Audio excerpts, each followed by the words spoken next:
L'initiative de la mairie de Brazzaville ayant permis d'installer des toilettes publiques dans la ville depuis quelques années, en réponse au manque de sanitaires constaté, ne soulage toujours pas les Brazzavillois puisque ces lieux d'aisance publique peinent encore à être opérationnels. Pour preuve, les latrines publiques situées en diagonale des ministères des Affaires étrangères et ceux de la mairie centrale sont hermétiquement fermés. Face à l'insuffisance des sanitaires dans les différents recoins de la ville, les Brazzavillois n'ont plus d'autre alternative que de prendre d'assaut les murs, les herbes et les artères peu fréquentées pour faire leurs besoins naturels. Déjà là, ils ont fait construire des toilettes mais qui ne sont pas opérationnelles. Et dans certains quartiers, il n'y en a pas tout court.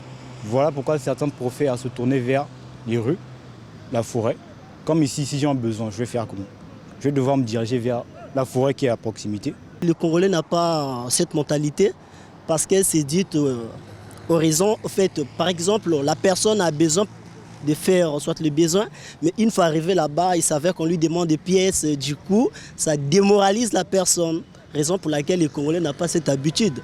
D'où il préfère aller peut-être faire ses besoins ailleurs.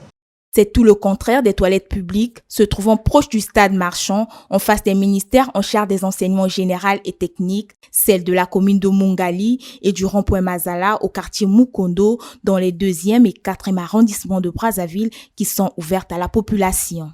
Les toilettes publiques à Brazzaville, c'est une bonne chose. Maintenant, le problème, c'est que au Congo, on commence bien les choses, mais le plus souvent, on ne termine pas. Maintenant, il faut que les gens puissent justement aller jusqu'au bout, mettre des toilettes publiques un peu partout, parce que la population est en train justement de grandir. Mais il faut maintenant des structures pour la ville. Ici, les services d'entretien s'attellent à les rendre propres en vue d'offrir un service de qualité aux usagers. Bon, je viens de commencer. Aujourd'hui, là, c'est 4e jour. Bon, les gens viennent pour me solliciter. Et il y a des gens qui peuvent venir auprès de moi. Oh, maman, j'ai 50 francs. Bon, j'ai fait la faveur, il rentre, il fait ses besoins. Mais tu sais, la mentalité des Congolais, ils préfèrent d'aller soulager sous le mur. Même si je dis, monsieur, il y a les toilettes publiques ouvertes, c'est 100 francs seulement. Il dit, ah, moi, je n'ai pas 100 francs. Mais pour la propriété, il y a l'eau de javel, il y a gel pour nettoyer les mains. Je suis en train de mettre la propriété tous les jours.